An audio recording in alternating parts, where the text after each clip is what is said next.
이딴 참사에도 원전을 더 짓자는 세력. 정부, 연구원, 규제기관, 학계가 똘똘 뭉쳐 있습니다. 이런 마피아도 없을 것입니다. 박종훈 동국대 원자력에너지시스템공학과 교수는 2017년 8월 경향신문 인터뷰에서 이런 말을 했다가 원전을 운영하는 한국수력원자력의 노동조합에게 형사고소를 당했습니다. 현재 한국 정부나 한수원은 원전 한 기를 하루만 가동하면 10억 원의 경제적 이득이 생긴다며 가동을 멈추려고 하지 않습니다. 굳이 이들을 핵마피아라 부르는 이유는 바로 그들이 마피아처럼 조직의 이해관계를 깰 수 없기 때문입니다. 같은 대학 김익중 교수는 2016년 12월 서울 혁신파크 강연에서 이런 발언을 했다가 역시 한수원 노조에게 형사고소를 당했습니다. 둘 다 허위사실 유포에 의한 명예훼손 혐의였습니다.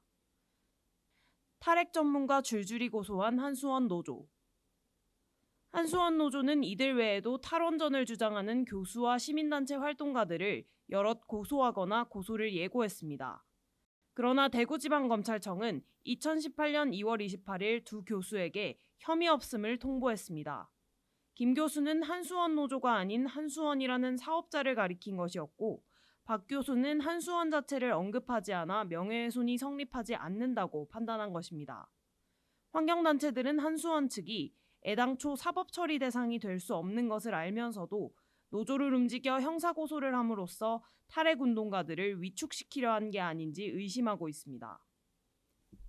2015년 녹색당, 에너지기후정책연구소, 투명사회를 위한 정보공개센터, 뉴스타파가 함께 쓴 핵마피아 보고서에 참여한 이강준 에너지기후정책연구소 기획연구위원은 핵마피아를 원전으로 이익 보는 자들의 카르텔로 정의했습니다.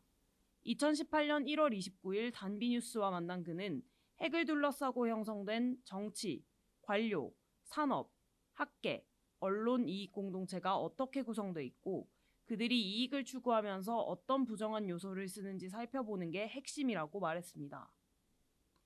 핵발전으로 돈 버는 대기업과 이익공동체. 이 위원은 돈의 흐름에 주목했습니다. 핵발전은 정부의 에너지 계획 수립으로 시작하는데 예산을 누가 가져가는지 추적하면 누가 이익을 보는지 알 수 있다는 것입니다. 미래창조과학부가 발간한 2017 원자력 백서에 따르면 핵발전 관련 매출은 매년 증가세를 보였고 특히 이명박 정부 때 눈에 띄게 커졌습니다. 2007년까지 2조 5천억 원대였던 원자력 공급 산업체 연간 매출액은 이명박 정부 첫 해인 2008년 3조 7천억 원대로 뛰었고 집권 5년 차인 2012년에는 5조 2천억 원을 넘었습니다. 한수원과 한전을 제외한 원전 건설 운영, 안전 연구 지원 및 관리를 수행하는 업체의 연 매출 총합이 이명박 정부 들어 2배 규모로 늘었다는 뜻입니다. 크게 늘어난 매출은 누구 몫이었을까요? 원자력 관련 기업들의 협의체인 한국원자력산업회의가 2014년 발간한 제19회 원자력 산업 실태조사 보고서에 따르면 원자력 공급 산업체 중 2013년 연매출이 1,000억 원을 넘은 업체는 모두 12곳입니다. 건설업으로 현대건설, 삼성물산, GS건설, SK건설, 제조업은 두산중공업, 한전원자력연료 효성, 설계업은 한국전력기술, 서비스업으로 한전 KPS, 공공기관인 한국원자력연구원, 한국연구재단, 한국원자력환경공단 등이 있었습니다. 공기업과 공공기관을 제외하면 모두 대기업입니다. 이 의원은 이렇게 말했습니다. 원전 산업은 결국 건설 산업인데 메이저는 빅3라 불리는 삼성물산, 현대건설, 두산중공업입니다. 80년대 이후 정부가 핵발전소 국산화 정책을 특정 업체 주도로 집중 지원한 결과 사실상 과점 상태가 됐습니다. 이명박 정부는 원전 건설을 전폭 지원했습니다. 2008년 1차 에너지 기본계획을 만들면서 2006년 전체 에너지원 중 26%를 차지했던 원자력 발전 설비 비중을 2030년까지 41%로 늘리겠다고 선언했습니다. 같은 해 수립한 4차 전력수급 기본계획에서는 2022년까지 원전 6기, 액화 천연가스 발전소 1기를 새로 짓겠다고 밝혔습니다. 2006년 3차 전력수급 기본계획에서 2020년까지 원전 2기, 액화 천연가스 발전소 10기를 건설하기로 했던 것과 비교할 때 원전 건설 비중이 뚜렷하게 높아졌습니다. 이 의원은 이렇게 덧붙였습니다. 이명박은 핵발전 산업을 가장 잘 아는 사람입니다. 국내 최초의 원전인 고리 1호기 건설에 현대건설이 하도급으로 참여했을 때 그는 현대건설 이사였고 1988년 한빛 원전 3, 4호기 수의계약 비리 의혹이 제기됐을 땐 현대건설 회장 신분으로 국정감사에 나오기도 했습니다. 원전의 역사는 비리의 역사. 1988년 한국전력 국정감사에서는 원전 11, 12호기와 관련한 권력형 비리 의혹이 제기됐습니다. 현대건설은 1987년 4월에 총공사비 3조 3,230억 원 상당의 설비공사를 수의계약으로 따냈습니다. 단일 공사 기준으로는 국내 최대 규모였습니다. 더욱이 예상 가격의 90%가 넘는 이례적으로 좋은 값의 공사를 수주한 이면에는 정치 자금이 오고 가지 않았겠냐는 문제 제기가 있었습니다. 그러나 당시 이명박 현대건설 회장은 의혹을 전면 부인하면서 17년간의 경험을 통해서 한국의 원자력 기술 자립화가 매우 시급하고 중요한 일이라고 느꼈다고 말했습니다. 현대건설 이사와 회장으로 재직하는 동안 원전 건설에 깊이 관여해 왔음을 에둘러 표현한 것입니다. 이에 이강준 위원은 박익수 전 국가과학기술자문회 위원장이 지난 1999년에 발간한 한국원자력 창업비사 등을 들어 이렇게 설명했습니다. 원전 역사는 비리의 역사입니다. 박익수 전 국가과학기술자문회 위원장은 고리 1호기 건설 당시부터 웨스팅하우스와 계약한 금액의 5%가 커미션이었다는 증언을 하기도 했습니다. 원전을 건설할 때마다 비자금, 뇌물 문제가 제기됩니다. 비리 문제는 어제 오늘 일이 아니에요.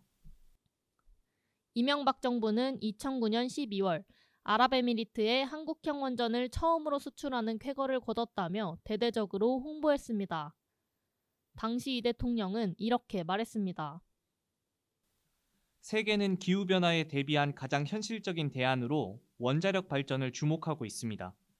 원자력 발전 시대가 도래하면서 우리가 진출할 수 있는 기회가 커졌고 이는 한국 경제 발전에 크게 기여할 것입니다. 이렇게 친원전 정책이 추진되는 동안 정부와 한수원 인사들이 연루된 비리 사건이 연이어 터졌습니다. 이 전 대통령을 서울시장 시절부터 보좌해 실세, 왕차관이라 불렸던 박영준 전 지식경제부 차관은 김종신 한수원 전 사장에게서 뇌물을 받은 혐의로 2013년 9월 기소됐고 대법원에서 징역 6개월, 벌금 1,400만 원형이 확정됐습니다. 원전 정책을 수립할 때 한수원 입장을 배려해달라며 박 전 차관에게 돈을 준 것으로 드러난 김 사장은 원전 관련 업체로부터 뇌물을 받았습니다. 2009년에서 2012년까지 원전 용수처리 업체인 한국정수공업 등에서 납품계약 편의를 봐주는 조건으로 총 1억 3천만 원을 받은 사실이 드러났습니다. 그는 대법원에서 징역 5년, 벌금 2억 1천만 원, 추징금 1억 7천만 원의 확정 판결을 받았습니다. 박영준 전 차관의 기소 내용에는 브로커 오이택 씨가 한국정수공업으로부터 돈을 받아 브로커 이은영 씨에게 건넨 돈 중에서 일부를 뇌물로 받은 혐의도 포함됐는데 오 씨와 이 씨는 모두 2007년 대선 당시 이명박 캠프에서 활동했습니다. 특히 이 전 대통령의 중학교 동문인 오 씨는 2013년 초까지 재경 포항중고등학교 동창회장을 역임한 이른바 영포라인으로 2006년 한나라당 중앙위원회 건설분과위원장을 지냈습니다. 이은영 씨는 한나라당 비례대표로 2006년 제7대 서울시의원을 지낸 뒤 이명박 대통령직 인수위 상임자문위원, 2008년 한나라당 부대변인을 거친 정치인입니다. 퇴직한 날 바로 재취업하는 원전업계. 원자력 업계의 연줄은 재취업을 통해 견고해집니다. 2013년 진보정의당 김재남 의원이 밝힌 자료에 따르면 한수원을 퇴직한 후 재취업한 1, 2급 이상 간부 81명 중 80% 이상이 관련 공기업과 납품업체 등으로 갔습니다. 현대건설, GS건설, 한전 KPS 등 원전 설계나 건설, 정비업체 등으로 옮겨갔는데 심지어 70명은 퇴직한 그날 곧바로 재취업했습니다. 이처럼 많은 한수원 퇴직 간부들이 관련 업계에 재취업할 수 있었던 이유는 원청업체가 한수원 하나뿐이기 때문입니다. 원전업계는 한수원이 발주한 일감을 약 300개의 납품 용역업체가 나눠 갖는 구조입니다. 하청업체들은 경쟁업체보다 유리한 입장에 서기 위해 한수원 퇴직자들을 고용합니다.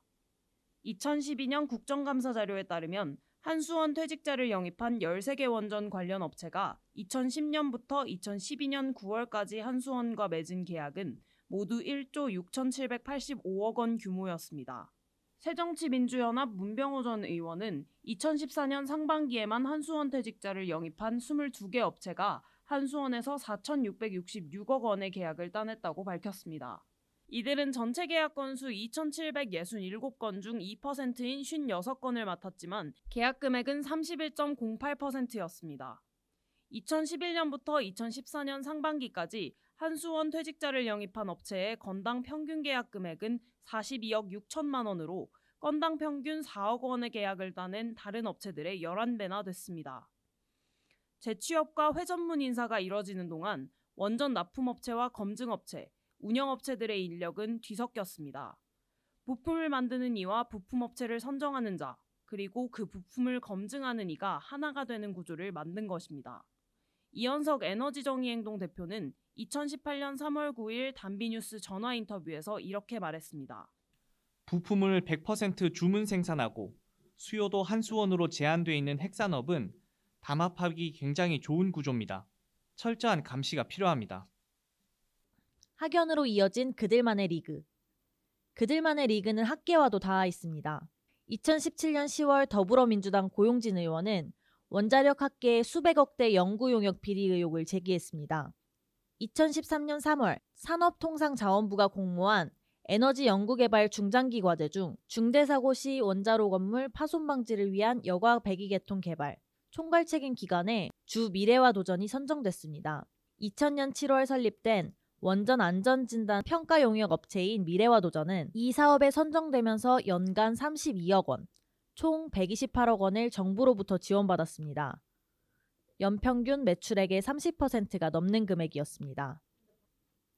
고 의원에 따르면 이 업체의 최대 주주인 이모 대표는 서울대 원자핵공학과 출신이고 이대 주주는 14%의 지분을 가진 정모 서울대 원자핵공학과 명예교수, 3대 주주는 지분 12%를 가진 정 교수의 아들입니다. 정 교수는 이 대표가 1996년 쓴 박사학위 논문의 지도교수입니다. 이 대표의 박사학위 논문 감사의 글에 등장하는 박모 서울대 원자핵공학과 교수, 김모 원자력안전위 비상임위원 역시 주식 800주를 가지고 있던 것이 2014년 11월 뉴스타파 보도로 밝혀졌습니다. 서울대 원자핵공학과 동문인 이들은 2005년에서 2008년 사이 주식을 무상으로 받은 것으로 파악됐습니다. 더불어민주당 노웅래 의원은 2013년 11월 국회 미래창조과학방송통신위원회에서 원자력안전기술원이 발주한 원자력연구개발기금 286개 연구용역 중 15%인 41건을 미래와 도전이라는 특정 업체가 따낸 배경이 무엇이냐며 수의계약으로 연구용역을 맡긴 이유를 물었습니다. 당시 한국원자력안전기술원장을 맡고 있던 김무한 위원은 용역계약이 잘못됐다고 시인했습니다. 그는 2016년 9월 원자력안전기술원 원장 임기를 마친 뒤 그해 12월 국회 여당 추천으로 원자력안전위 비상임위원회에 위촉됐습니다. 익명을 요구한 원자력학계 관계자는 2018년 3월 9일 단비뉴스 전화 인터뷰에서 이렇게 말했습니다. 같은 학교 원자핵공학과 출신들이 정부에 들어가 원자력 업무를 담당하고 원자력안전기술원이나 원자력연구원에 가고 사업체에도 가다 보니 그 사람들끼리 모이는 비공식 정례 모임이 있습니다. 서로 정보 공유를 하면서 연구 과제라든가 하는 일들을 도와줘라는 식으로 이야기가 오고 가는 것으로 알고 있습니다. 서로 도와주고 밀어주고 당겨주는 구조가 다른 산업계에도 없지는 않겠지만 여기는 좀 더 심합니다. 이런 생태가 사업, 연구, 인사, 정책과 규정을 만드는 일 등 원자력 관련 모든 곳에 영향을 미쳤다고 봅니다. 이 관계자는 학계에 영향력이 센 일부 교수들이 제자 회사를 밀어주고 주식을 받는 건 이 좁은 세상에서 교수가 할 짓은 아니라고 본다고 성토했습니다. 후쿠시마 참사 뒤에도 핵마피아의 그림자. 2011년 3월 11일 후쿠시마 제1원전 폭발 사고를 겪은 일본에서도 오래전부터 핵마피아의 존재가 논란이 되었습니다. 일본 공산당이 발간하는 일간지 신문 아카하타가 낸 책 원전 마피아에 따르면 도쿄전력 등 전기회사와 주무부처인 경제산업성 그리고 원자력학계 등이 이권 카르텔을 형성하고 있습니다. 도쿄전력이 후쿠시마 원전의 내부 결함과 안전성 문제를 은폐하고 안전성 검사 보고서를 조작했던 것은 이를 눈감아준 관료들이 있었기에 가능했습니다. 도쿄대에서 방사선 방호학을 전공한 안자이 구로 리츠메이칸 대학 명예교수는 원전 마피아에서 수많은 학자가 자신들의 권위를 동원해 원전의 신뢰성을 부여해왔던 까닭에 비판자는 늘 억압당해야 했다고 말했습니다. 정부의 원자력 정책이 주민 안전을 보장하지 못한다고 비판했던 안자이 교수는 주임 교수를 통해 압력을 행사한 도쿄전력 때문에 1969년부터 1986년까지 17년을 도쿄대에서 승진 없이 조교로 일해야 했습니다. 후쿠시마 원전 사고 당시 내각을 이끌던 간 나오토 전 일본 총리는 2013년 독일 공영방송 체대F의 다큐멘터리 후쿠시마의 거짓말에 출연해 원전 사고를 일으킨 방화쇠는 쓰나미였을지 모르지만 당연히 준비했어야 할 대책을 실행하지 않았던 것이 문제였다라고 말했습니다. 이 다큐에 따르면 후쿠시마 원전을 운영하는 도쿄전력은 원자로에서 결함을 발견한 일본계 미국인 엔지니어에게 문제가 없다는 내용으로 보고서를 조작하도록 압력을 가했습니다. 일자리를 잃을까봐 침묵했던 이 엔지니어가 나중에 일본 경제산업성에 이 사실을 알렸지만 경산성은 오히려 그를 비롯한 내부 고발자 명단을 도쿄전력에 넘겼습니다. 후쿠시마 지사였던 사토 에이사쿠 씨도 원전을 둘러싼 유착관계를 폭로했다가 모함을 받고 사퇴했습니다. 핵마피아의 전횡 속에 일본 원전의 사고 가능성은 철저히 은폐됐고 일본은 2011년 대참사를 맞았습니다.